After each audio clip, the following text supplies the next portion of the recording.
एक तरफ सरकार नौनिहालों को पढ़ाने में हर साल करोड़ों रुपए की बजट खर्च कर देती है, तो वहीं दूसरी तरफ आजमगढ़ जिले की दुर्गा शक्ति सेवा ट्रस्ट की संचालिका पूजा सिंह नौनिहालों का सहारा बनकर क से ककहरा का पाठ पढ़ाने में जुटी हैं, जिसे देखकर समाज भी एक बार इनकी तारीफ करने से गुरेज नहीं खा रहा है।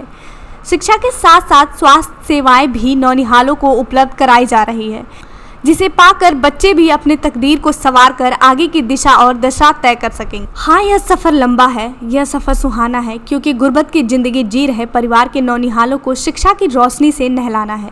शिक्षा की अलग जगाने वाली दुर्गा शक्ति सेवा ट्रस्ट की इस मुहिम को अगर हम गौर से देखें तो खुद पर विश्वास नहीं होगा, क्योंकि एक तरफ जहां 200 बच्चों को पिछले 5 साल से रोजाना सुदीक्षा फाउंडेशन की ओर से न सिर्फ 2 घंटे की निःशुल्क शिक्षा मुहैया कराई जा रही है, बल्कि दूसरी तरफ पूजा सिंह की ओर से इन बेसहारों का सहारा बनकर जिला आजमगढ़ में जमीनी स्तर पर उसे साबित भी किया जा रहा है। इतना ही नहीं, इन नौनिहालों को शिक्षा के साथ साथ बुनियादी चीज़ें जैसे कॉपी, किताब, पेंसिल, बैग, लंच पैकेट समेत तमाम सुविधाएं से लैस कराई जा रही हैं, जिससे आने वाले समय में देश के भविष्य को यह नौनिहाल संवार सकें।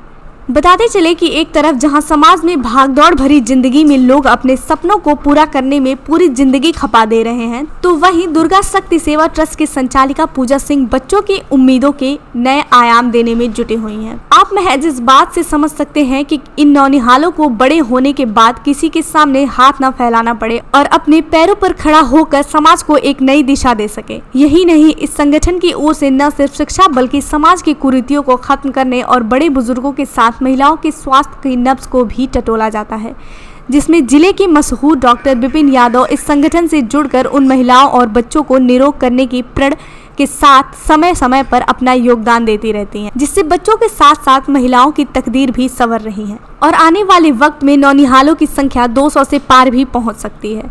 तभी तो कहते हैं, पढ़ेगा इंडिया तो बढ़ेगा इंडिया। इस मुहिम में संगठन की अध्यक्ष पूजा सिंह के साथ बच्चों को निरंतर शिक्षा देती चली आ रही साक्षी पांडे, संगठन के उपाध्यक्ष सोनल श्रीवास्तव, संगठन की पदाधिकारी रीना गुप्ता, एकता, संगीता, रविशंकर, विजय, शालिनी पांडे भी भरपूर सहयोग कर रही हैं, जिसकी जिले में तारीफ हो रही है।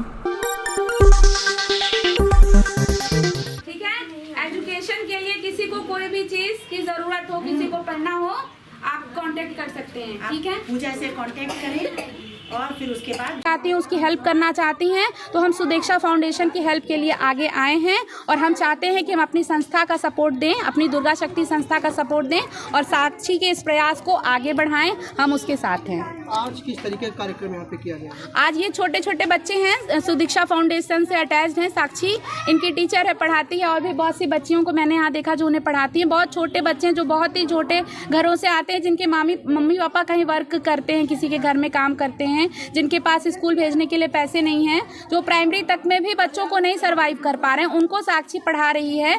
तो मैं इन बच्चों को आज पहली बार आई, मैंने अभी आज स्टार्टिंग किया है। मैं देखना चाहती थी कितने बच्चे हैं, कैसे बच्चे हैं, तो मैंने आज कुछ इनको अपना, बस ये जान लीजिए, हमने मैडम ने और मेरी फ्रेंड्स जो हमारे सदस्य हैं समिति की, उन्होंने इनको अपना इंट्रोडक्शन दिया है। आगे बच्चों को हम लोग ड्रेस प्रोवाइड कराएंगे। अगर बच्चे जिस चीज़ में जाना चाहते हैं, जैसे अगर उनको डांस आता है बहुत अच्छा, तो मैं फोक डांस के तो पक्ष में नहीं हूँ, बट लड़कियों को क्लासिकल डांस सीखना चाहिए। बच्चे हैं, अगर क्रिकेट में रुचि है, ज़रूरी नहीं कि सब बच्चा पढ़े ही, मैं एकेडमी में एडमिशन कराऊंगी, हम लोग मिलकर उनका एकेडमी में एडमिशन कराएंगे। उनको हर क्षेत्र में बच्चे खेल रहे हैं, फुटबॉल खेल रहे हैं, टेनिस खेल रहे हैं, अगर उस योग्य हैं तो हम उनको वो सुविधा उपलब्ध कराएंगे और वो आगे बढ़े। लड़कियां हैं, गाना अच्छा गाती हैं, उसमें उनको सुविधा उपलब्ध कराएंगे। कोई बच्चा मेहंदी सीखता है बहुत अच्छा, आर्ट किसी का बहुत अच्छा है, तो उसमें हम उनको आगे बढ़ाएंगे और उन साक्षी के सुदीक्षा फाउंडेशन को हम लोग आगे ले जाना चाहते हैं।